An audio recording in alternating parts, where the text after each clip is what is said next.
माँ को गए पूरे 1 साल हो गए हैं। मुझे आज भी याद है वो 30 घंटे जो माँ ने हमारे साथ बिताए।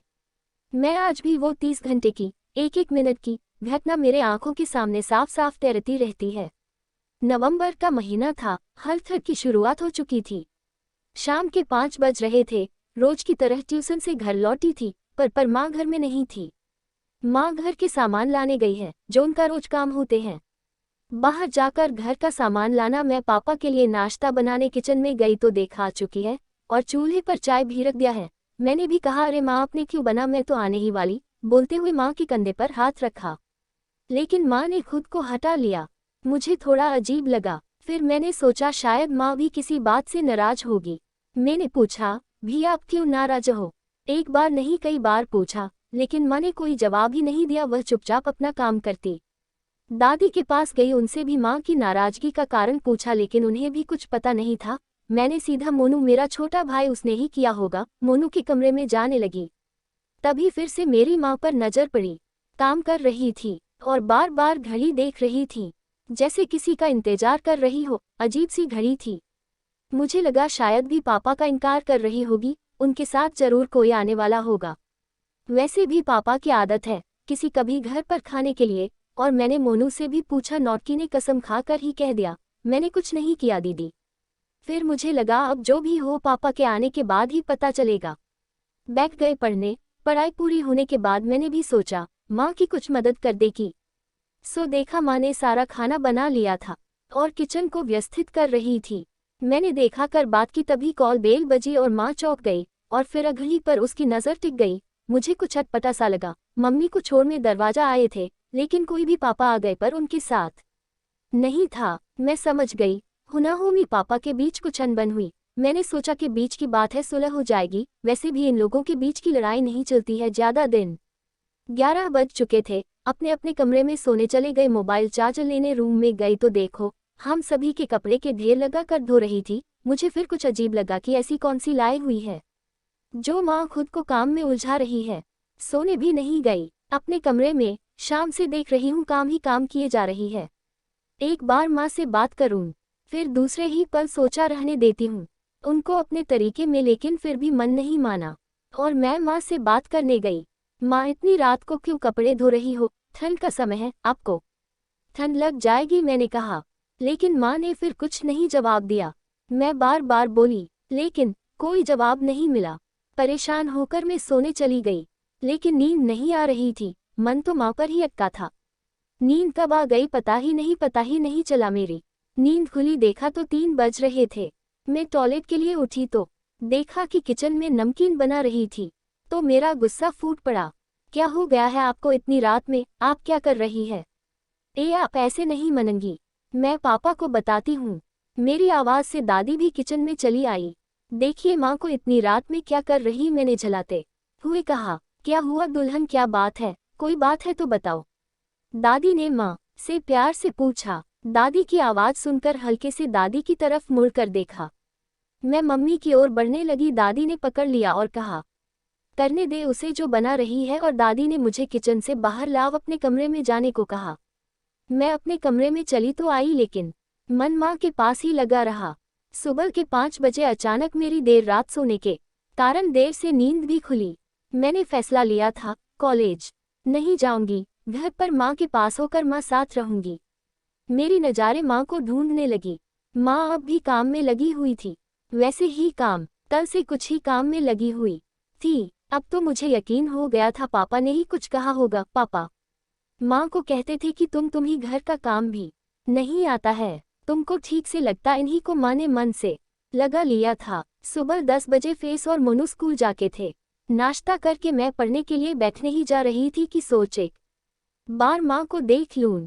माँ को देखने गई तो देखा भी उन्हीं कपड़ों को आयरन कर रही थी जिसे उसने धोया था। मैं अपने कमरे आ चुकी थी। 2:30 बजे बज रहे थे। मैं खाना खाकर उठी और भी को देखने गई। माँ दादी के कमरे में बैठकर कुछ लिख रही थी। डोरबेल बजी तो चौंक कर खड़ी हो गई और घड़ी की ओर देखने लगी। फिर इतना चौंकी, शाम के 5 में शाम की चाय बनाने में किचन में गई तो मसालों के डिब्बे पर उनका नाम लिख रही थी। ऐसा तब करती हैं जब कुछ दिन के लिए बाहर जाती। मुझे मजरा समझ आने लगा। मामा को बुलाया होगा, इसलिए वो घर और किचन को व्यवस्थित कर रही है, और इसलिए कॉल मेल पर चौंक जाती है, और इसलिए बार बार पड़ी भी देख रही है। गुस्सों में अपने कमरे में चली गई और तकिए में मुंह छुपा कर रोने लगी। मेरे सिर पर किसी ने हाथ फेरा, मैं माँ समझ कर लिपट गई, लेकिन वो माँ नहीं थी। मैंने दादी से हुए पता है। दादी माँ मामा के घर जा रही है हमें छोड़कर। दादी ने मुझे सीने से लगाते हुए कहा, तेरी माँ है को कर रही है घर और बच्चों के लिए कर रही है। बहुत देर तक दादी मेरे पास बैठी रही और मैं रोती रही। पापा भी घर आ गए थे। मैं थोड़ी संतुष्ट हुई कि कहीं बाद पापा और मम्मी के बीच सब सही हो आए और माँ नहीं जाए। रात बीत रही थी और माँ वैसे ही काम पर लगी हुई थी। मैं माँ के पीछे पीछे घूम रही थी और माँ मुझसे उतने ही दूर भाग रही थी। मुझे उनको चिढ़ाने में अब मजा जा रहा था। मुझे माँ हार कर मुस्कुरा देगी और मुझे गले लगा लेगी। रात के 11 बज रहे थे। सिलाई मशीन पर कपड़े सिल रही थी कि तभी दरवाजे की घंटी बजी। माँ चौंक कर खड़ी हो गई। मैं दौड़कर बाहर गई, जरूर नामा आए होंगे। पर दरवाजे पर मामा नहीं, पुलिस ऑफिसर। उन्होंने पूछा, कुसुम तिवारी का घर यही है? क्यों, क्या हुआ? हुए जब तक पापा और दादी भी दरवाजे पर आ गए। पापा की तरफ देखकर पूछा, कुसुम तिवारिया है? मेरी पत्नी है। पर हुआ क्या है, पापा भी पूछ रहे थे। आपने उनकी गुम होने की कोई रिपोर्ट करवाई है?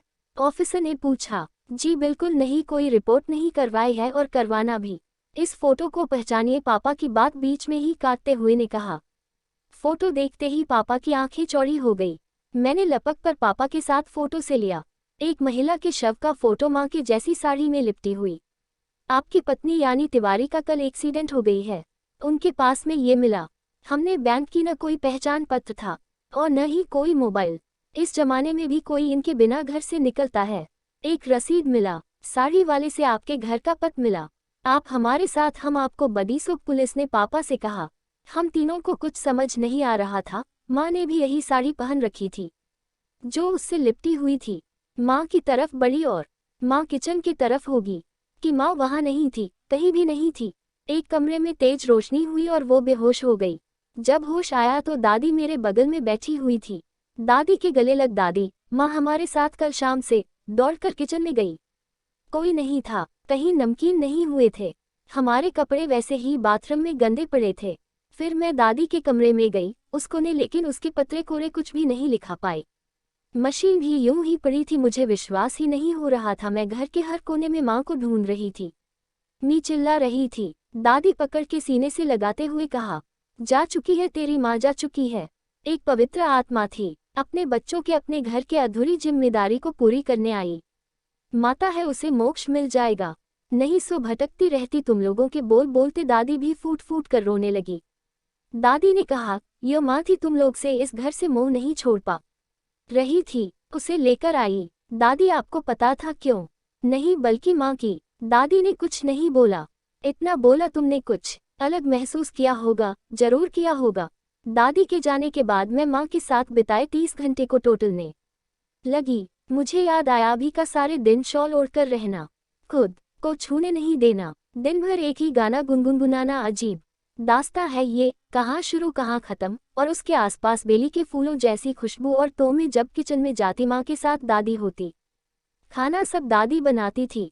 ओह नो, इसका मतलब दादी ने पहले ही समझ लिया था, इसलिए उन्होंने कहा, या जो रही है करने दे, उसे परेशान न करो। मतलब इस दुनिया से जाने के बाद भी वो हमारे लिए इस घर में रह रही। बार बार घड़ी इसलिए देख रही, उनको मिली कि इसलिए समय से चौंक जाती होगी। सब सवालों से मेरा सिर दर्द से फटने लगा और मैं बेहोश हो गई। 30 घंटे बाद की तो रोगटे खड़े हो जाते हैं। आज भी जब मैं परेशान होती हूँ, वो बेली की खुशबू मुझे अपने आसपास महसूस होती है। माँ के प्यार की गहराई को कोई नहीं सकता देखा था।